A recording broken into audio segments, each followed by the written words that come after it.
ও বাবা রে বাবা, সারাদিন খাটাখাটনি করে এটা আমি কি বানিয়েছি? এটা তো জুস না বিষ। তবে যাই বলো না কেন, এতে প্রচুর কাজ।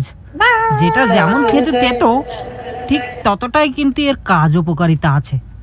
তোমরা মানো ইয়া না মানো, ভিডিওটা ভালোভাবে দেখতে থাকো আমি কিভাবে বানিয়েছি এই জুসটা, দেখলেই বুঝতে পারবে। আসসালামু আলাইকুম রহমতুল্লাহি ওয়া বারাকাতুহু। বন্ধুরা, তোমরা সবাই কেমন আছো? আশা করি সবাই অনেক ভালো আছো। কালকে ভিডিওটা তোমরা দেখেছিলে যে আমি অনেক শাকসবজি কিনেছিলাম। সেই যে 15 দিনকার যে সবজি কিনেছিলাম, সেই 15 দিনকার সবজি আর কিছু ফল ফ্রুট নিয়েছিলাম। তবে আজকে সেই সব সবজিগুলো মানে ফ্রিজে রাখবো না, সেগুলো একটু বানিয়ে টানিয়ে ভালো করে একটু সেট আপ করে রাখবো, বুঝতে পেরেছো? তবে সেগুলো কিভাবে বানাবো, কি করে রাখবো, কিভাবে খাবো, সেগুলো একটু দেখানো তো তোমাদের প্রয়োজন আছে কি নেই বলো? অবশ্যই আছে। ওই জন্য চলো ভিডিওটা তাড়াতাড়ি শুরু করা যাক। মানে খুব একটা দেরি করে না, তাড়াতাড়ি চ্যানেলটাকে সাবস্ক্রাইব করে নাও এবং ভিডিওটা শেষ অবধি দেখতে থাকো। তোমাদের অনেক ভালো লাগবে, কথা দিচ্ছি। যদি ভালো না লাগে তাহলে ওই জুসটা দিয়ে দেবো না হয়, ঠিক আছে? যে জুসটা আমি আজকে বানাবো, সেই জুসটা প্রথমে যেটা দেখলে সেই জুসটা না হয় তোমাদেরকে খাইয়ে দেবো। না খেতে না চাইলে কিন্তু খেতে হবে, অনেক উপকারিতা রয়েছে। ভিডিওটা শেষ অবধি দেখলে তোমরা ঠিকই বুঝতে পারবে যে ভিডিওটা আমি কেন বানাচ্ছি আর কী জন্যই বা বানাচ্ছি। তো চলো তাড়াতাড়ি রেস্টুরেন্টে যাওয়া যাক। আর এখন এই যে আমি তৈরি হয়ে গেছি, এটা আমার ছোটোখাটো সেই রুম, কোম্পানি থেকে দেওয়া। বাইরে হয়ে দেখি, ও বাবা, আজকের দিনটা যেন খুব সুন্দর, ঝকঝকের রোদ। আমি যে দাদা থাকি তোমরা সবাই কম বেশি জানো। আমাদেরকে আগে একটু দেখিয়ে দিই। আমি এই যে দেখছো মশলা টশলা সব নিয়ে নিচ্ছি, এবং মিক্সার মানে যে মিক্সার মেশিন আছে আমার, সেটাও নিয়ে নিচ্ছি। রেস্টুরেন্টে পৌঁছে গেছি। রেস্টুরেন্টে পৌঁছে গিয়ে দেখি একটা বিপদ। সে আর কি বলার, মানে বিপদের কথা না বললে নাই, তারপরেও বলি। আমাদের রেস্টুরেন্টে পানি নেই, বুঝতে পেরেছো? আর এই যে কালকে যে সবজি টবজিগুলো কিনেছিলাম, এই সবজিগুলো সব দেখতে পাচ্ছ এখানে রয়েছে। আমি যে মিক্সার জারটা এনেছি, সেই মিক্সার জারে কিন্তু যে জুসটা বানাবো।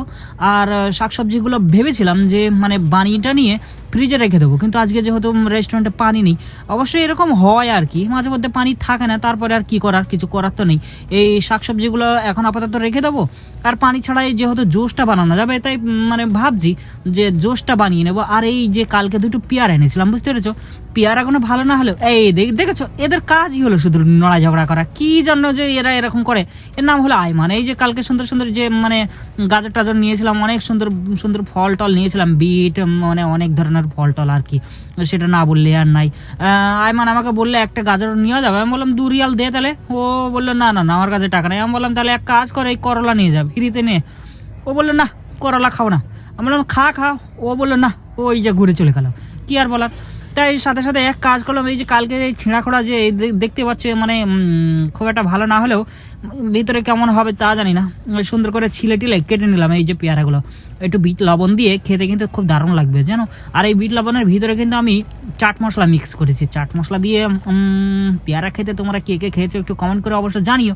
আমাদের দেশে তো চাট মশলা দিয়ে ভালো করে একটু লেবু টেবু দিয়ে পেয়ারা খাওয়া হয় আর কি। বাজার ঘাটে গেলেই মানে 10 টাকার বা 15 টাকার ভিতরে এগুলো কিনতে পাওয়া যায়। কি পাওয়া যায় না বলো? আগে বিসমিল্লাহ বলে একটা খেয়ে দেখি। যাই হোক, খেতে খুব একটা খারাপ না, বুঝলে? মানে ওই যে দাদা ভাইটা ছিল, সেই দাদা ভাইটা আমাকে বলেছিল নিয়ে যা একবার খেয়ে দেখ না। চাট মশলা দিয়ে মানে ভালো করে বিট লবণ দিয়ে মিক্স করে খুব ভালো লাগে, কিন্তু একটু লবণটা কম আছে। তাই আমি ইলিয়াসকে বললাম যে আর একটু লবণটা মিক্স করতে বা একটু চাট মশলাটা দিতে। খেতে খুব একটা খারাপ না, বুঝতে পেরেছো? তোমরা খেয়ে দেখো, বা তোমরা খেয়েছো। এই যে আমি একটু লেবুর রসও দিয়ে দিচ্ছি, বুঝতে পেরেছো? কারণ হচ্ছে লেবুর রসটা দিলে মানে ভালোই লাগে আর কি। পেয়ারা খেতে এমনি সবারই কার কার পছন্দ তোমরা একটু কমেন্ট করে জানিও। আমার একটু ভালোই লাগে আর কি। তবে যাই হোক, এই যে পাশে যে ফল টলগুলো দেখছো, এই ফল টলগুলো কিন্তু এখন জুস টুস বানাবো। জুস বানাতে হলে তো ফলগুলো সব ছিলে নিতে হবে। ফল সবজি টবজি সব মিক্স আছে, বুঝলে? আমি একটু মানে আজব টাইপের জুস বানাচ্ছি, যে জুসটা মানে আমার মনে হয় না যে এই আজ অব্দি কেউ বানিয়েছে। এই যে গ্রিন অ্যাপেল রয়েছে এখানে, কিন্তু অনেক ধরনের মানে ফল টল রয়েছে, এর ভিতরে কিন্তু করলাও রয়েছে। আর তোমরা আবার ভাববে যে করলা, তারপরে এই দেখতে পাচ্ছ এর ভিতরে আদা, করলা, তারপর হচ্ছে গাজর, বিট, গ্রিন অ্যাপেল, অনেক ধরনের ফল ফ্রুট রয়েছে। এমনকি বেদেনাও রয়েছে। বেদেনা আমি একটু পরেই দেখাই না হয়। আমি এগুলো পানিতে সব ভিজিয়ে রেখে দিচ্ছি, আর কালারটা কি সুন্দর ফুটে উঠেছে দেখতে পাচ্ছ তোমরা। এই যে এইদিকে রয়েছে মানে বেদেনা। আর লেবু ছাড়া তো আর জুস হয় না। লেবু ছাড়া কিন্তু ওই জুস যদি বানিয়ে রাখা হয় খারাপ হয়ে যাবে। আর লেবু ছাড়া জুস মানে একেবারে বেকার। এই যে জুস বানানোর জন্য আমি একদম বড় মিক্সার মেশিনের ভিতরে ঢেলে নিয়েছি, আর এটা সুন্দর করে গ্রাইন্ডার করে নেবো। গ্রাইন্ডার করার পরে কিন্তু এটাতেই মানে প্রথম ধাপ। এর কিন্তু আরেকটা ধাপ রয়েছে, সেই ধাপে গিয়ে ফাইনাল জুস বার হবে। এটাতে একটু চুরচুর করে নিচ্ছি, আর চুরচুর করে নেওয়ার পরে এই যে দেখছো আমি যে মিক্সার মেশিনটা এনেছিলাম ঘরে থেকে, সেই মিক্সার মেশিনটার ভিতরে ঢুকে এই যে রেস্টুরেন্টে যে পানি পাওয়া যায় সেই বোতলের পানি, বুঝতে পারছো, ফ্রিতে পাচ্ছি। আর কাউকে যেন বলো না, বুঝতে পেরেছো? আমি 2-3 বোতল নিয়ে নিয়েছি, যেহেতু রেস্টুরেন্টে পানি নেই ওই জন্য নিয়ে নিলাম আর কি। কে আর দেখতে পাচ্ছ, তোমরা জানতে পারছো, তোমরা আবার যেন কাউকে বলো না। যাই হোক, এর জন্য তোমাদের 1 গ্লাস করে না হয় জুস দেবো। ফল আর সবজিগুলো এত ঘন মিক্সারের ভিতরে ঘোরানোই যাবে না যদি না পানি দেওয়া যায়। তবে একটা কথা বলে রাখি, এই যে জুসটা দেখছো, এই যে আমি একটা সুন্দর দেখে একটা চালনি নিয়েছি, চালনি নেওয়ার পরে এগুলোতে ঢেলে দিচ্ছি। জুসটা যখন বার হবে তখন দেখলেই বুঝতে পারবে যে জুসটা কত সুন্দর হয়েছে। এই দেখো, এবার দেখলেই তোমরা বুঝতে পারবে।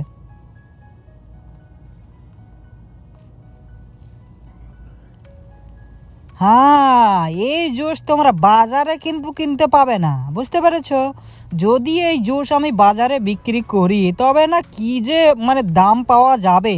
জুস আমার নেওয়া হয়ে গেছে 10 টাকা করে পিস। যদি কারোর প্রয়োজন হয় তবে কমেন্ট করে জানিয়ে দিও যে আমাদের 1 গ্লাস প্রয়োজন, তাই আমি তোমাদের কাছে না হয় কোরিয়ার করে দেবো, নাহলে ইমেলের মাধ্যমে পাঠিয়ে দেবো, বুঝতে পেরেছো? সেন্ড করে দেবো, কোনো সমস্যা নেই।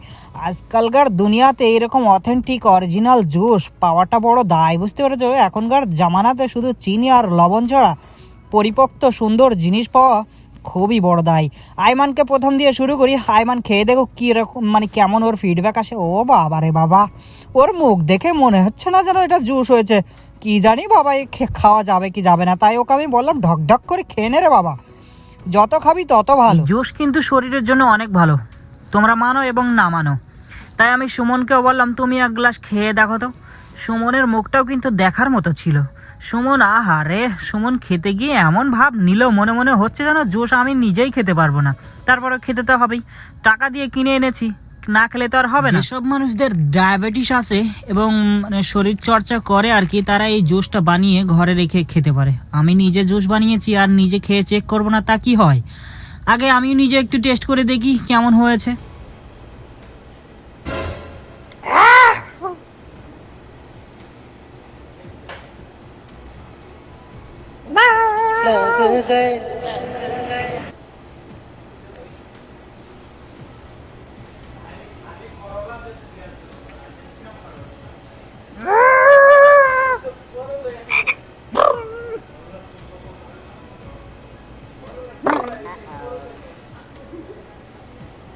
বাবারে বাবা, এ কি জুস রে মাইরি!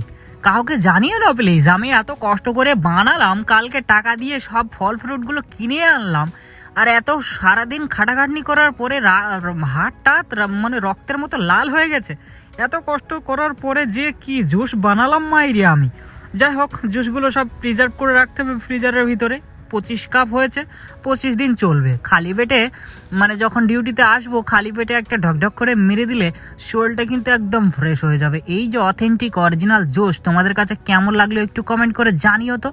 জুসটা সত্যি মায়েরি বলছি, খেতে কিন্তু প্রচুর তিতো আর একদম বাজে, তারপরেও খেতে তো হবেই, ভালো জিনিস একটু তিতোই হয়। আর জুসগুলো বানানোর পরে সুজন মিয়া কমনে থেকে এসে আমাকে বললো, ভাই তুমি কি বানিয়েছো নাকি, একটু তো কই আমাকে দিলে না। আমি বলছি তুমি যদি পুরুষ হয়ে থাকে তাহলে একটু খেয়ে দেখাও দেখি।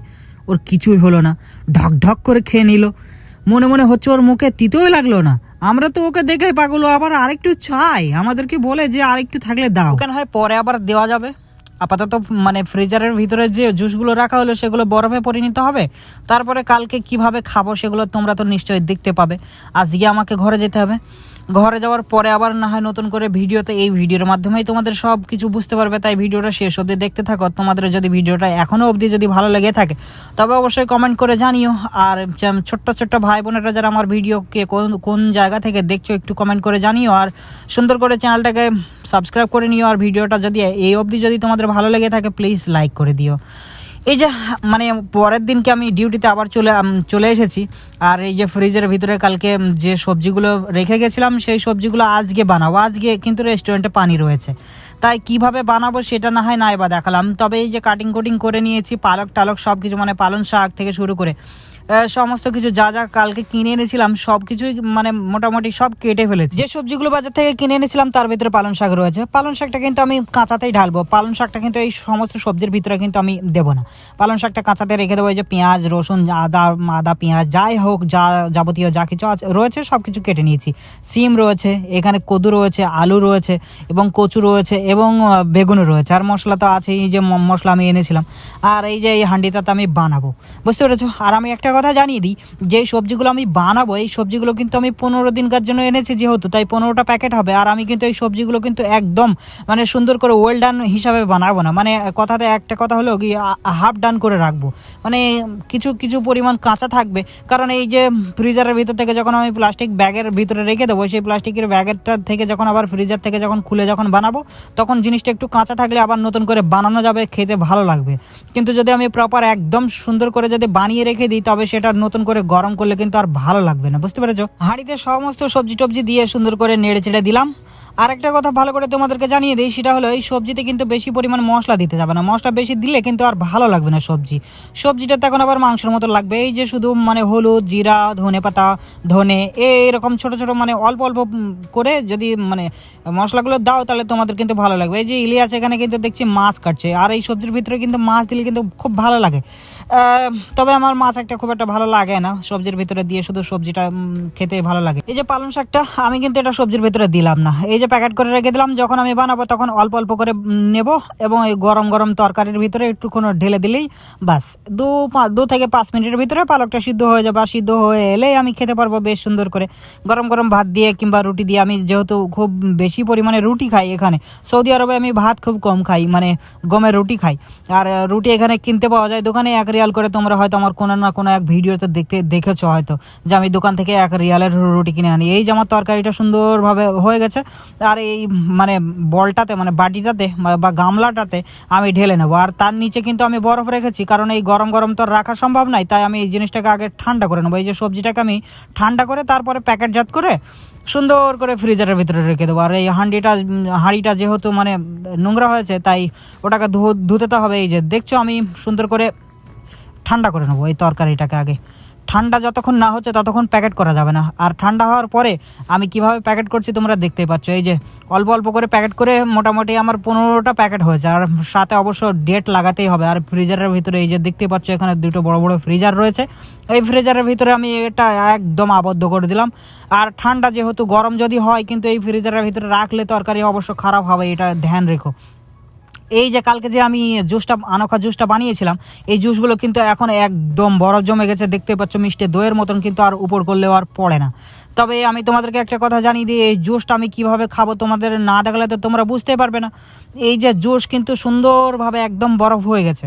আর এই জুস খেলে কি কি কাজ হয় তোমরা একটু কমেন্ট করে জানিও। বিট আছে, অনেক ধরনের ফল ফ্রুট সবজি সমস্ত কিছু এর ভিতরে রয়েছে। তবে এখনও দেখছি 2-1টা গ্লাস বাকি রয়েছে, তবে আর 2-1টা গ্লাস কিন্তু খুব সুন্দরভাবে জমে গেছে। এটা কিভাবে খেতে হবে না হবে তোমরা তো তোমাদের না দেখালে তোমরা আবার ভাববে যে কিভাবে খেতে হয়। এই যে সুন্দর করে গ্লাসের ভিতরে ঢেলে নিলাম এবং এর ভিতরে দিয়ে দেবো পানি। কালকে পানি দিয়ে বানিয়েছিলাম, পানি আমি যে নিচ্ছি আবার কাউকে যেন বলো না, আমি রেস্টুরেন্টের পানি ব্যবহার করছি। আর এই যে সুন্দর দেখো কালার, দেখো মানে একদম রক্ত বললে ভুল হবে না। জুসটা যে এত সুন্দর, মানে এই যে পানি দিলে কিন্তু এই যে কালকে যে কি তিতো লাগছিল, আজকে কিন্তু তিতো লাগছে না, বুঝতে পেরেছো। আজকে একদম তিতো নেই। আমার মুখের চেহারাটা দেখে বুঝতে পারছো যে আজকে কোনো রিয়াকশন নেই। তোমাদের এই ভিডিওটা দেখে কেমন লাগলো একটু কমেন্ট করে অবশ্যই জানিও। আর নেক্সট ভিডিও দেখার জন্য প্লিজ চ্যানেলটাকে সাবস্ক্রাইব করে নাও। ছোটো ছোটো ভাই বোনেরা প্লিজ ভিডিওটা দেখে যদি ভালো লেগে থাকে তবে লাইক করে দিও। দেখা হচ্ছে অন্য কোনো ভিডিওতে অন্য কোনো টপিক নিয়ে। বাবাই, ভালো থেকো সবাই।